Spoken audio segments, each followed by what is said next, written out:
Assalamualaikum warahmatullahi wabarakatuh. Kali ini kita akan membahas kisah Nabi Muhammad dari beliau lahir hingga umur 6 tahun. Langsung saja kita mulai. 1. Kelahiran yang mulia. Muhammad bin Abdullah dilahirkan pada hari Senin, 9 Rabiul Awal, bertepatan dengan tahun Gajah, 570 Masehi, di Makkah Al-Mukarramah.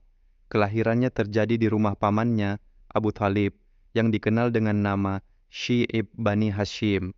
Ayahnya Abdullah bin Abdul Muthalib telah wafat ketika ibunya, Aminah binti Wahab, masih mengandungnya. Ada yang mengatakan bahwa ayahnya wafat ketika kandungan ibunya baru berusia 2 bulan, dan ada pula yang mengatakan ketika usianya sudah 7 bulan. 2. Peristiwa menakjubkan saat kelahiran. Ketika Nabi Muhammad SAW dilahirkan, ibunya menceritakan bahwa ia tidak merasakan kesulitan seperti wanita pada umumnya ketika melahirkan. Aminah bercerita bahwa ketika melahirkan, keluarlah cahaya dari rahimnya yang menerangi istana-istana negeri Syam, Suriah. Diriwayatkan pula berbagai peristiwa luar biasa yang terjadi pada malam kelahirannya, seperti goncangnya istana Kisra, Raja Persia, padam api Majusi yang telah menyala selama ribuan tahun, dan keringnya danau sawah. 3. Masa penyusuan.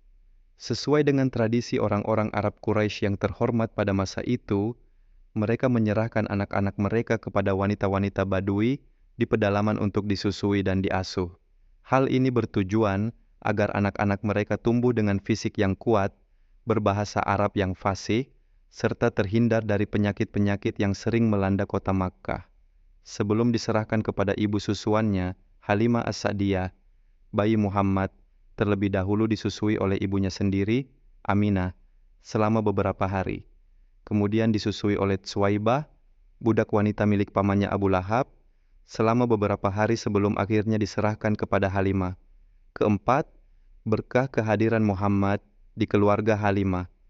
Halimah As-Sa'diyah datang bersama suaminya dan para wanita dari Bani Sa'd yang lain untuk mencari bayi-bayi yang akan mereka susui. Tahun itu adalah tahun paceklik dan kekeringan. Halimah dan suaminya sangat miskin. Mereka datang dengan menunggang seekor keledai betina yang sangat lemah dan kurus, serta membawa unta betina tua yang sama sekali tidak mengeluarkan setetes susu pun. Setiap wanita yang datang menolak untuk menyusui Muhammad SAW karena ia adalah anak yatim, mengharap imbalan yang banyak dari ayah si bayi. Halimah pun awalnya enggan, namun karena tidak mendapatkan bayi lain, akhirnya ia menerima Muhammad SAW dengan tidak menginginkan pulang dengan tangan hampa. Sejak Halimah menerima bayi Muhammad SAW, berkah dan kebaikan melimpah kepada keluarganya.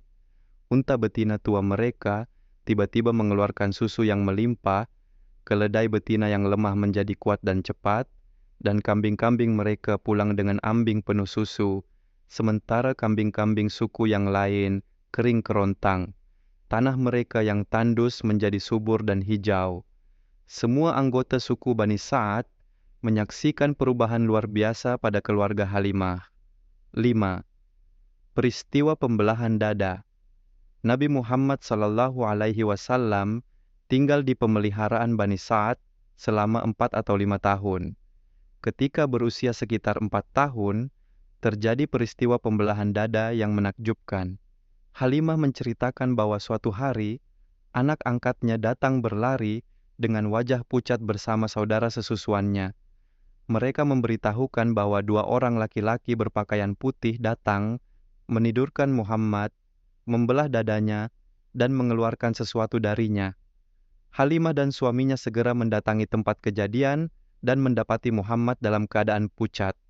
Ketika ditanya, Muhammad SAW menceritakan bahwa 2 orang berpakaian putih datang kepadanya, menidurkannya, membelah dadanya, mengeluarkan hatinya, dan mengambil segumpal darah hitam darinya sambil berkata, "Ini adalah bagian setan dari dirimu." Kemudian mereka membersihkan hatinya dengan air zam-zam dalam sebuah baskom emas, menjahitnya kembali, dan mengembalikannya ke tempatnya. Peristiwa ini membuat Halimah khawatir akan keselamatan Muhammad SAW, sehingga ia memutuskan untuk mengembalikannya kepada ibunya, Aminah, meskipun sebelumnya ia sangat enggan berpisah dengan Muhammad karena berkah yang dibawanya. 6. Kembali ke ibunya dan ziarah ke Madinah. Muhammad SAW kembali kepada ibunya, Aminah, dan tinggal bersamanya di Makkah. Ketika Muhammad SAW berusia 6 tahun, ibunya membawanya untuk mengunjungi keluarganya di Yatsrib, Madinah, dan sekaligus berziarah ke makam suaminya, Abdullah, yang dimakamkan di sana. Perjalanan itu ditempuh dengan mengendarai unta, ditemani oleh Ummu Aiman, Barakah, pengasuh Muhammad yang setia. Mereka tinggal di Yatsrib selama sebulan, mengunjungi keluarga dari Bani Najjar, keluarga dari pihak kakek buyutnya. Muhammad juga sempat berenang di kolam-kolam Bani Adi bin An-Najjar dan belajar berenang bersama anak-anak sebayanya di sana. 7. Wafatnya Aminah. Dalam perjalanan pulang dari Yatsrib ke Makkah, di suatu tempat bernama Al-Abwa, antara Makkah dan Madinah, Aminah jatuh sakit parah. Penyakitnya semakin memburuk, hingga akhirnya ia wafat dan dimakamkan di sana. Saat itu Muhammad SAW baru berusia 6 tahun. Kehilangan ibunya di usia yang sangat muda ini merupakan cobaan berat bagi Muhammad SAW. Ia menjadi yatim piatu, tidak memiliki ayah dan ibu lagi.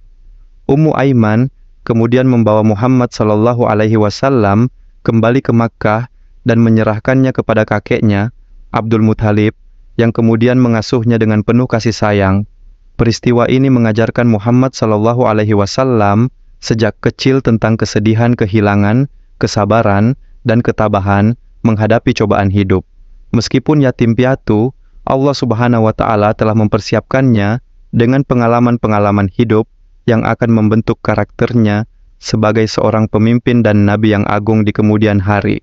Demikianlah kisah masa kanak-kanak awal Nabi Muhammad sallallahu alaihi wasallam dari kelahirannya hingga usia 6 tahun yang penuh dengan kejadian-kejadian luar biasa sebagai tanda kebesaran dan kemuliaan yang telah Allah Subhanahu wa Ta'ala tetapkan untuknya.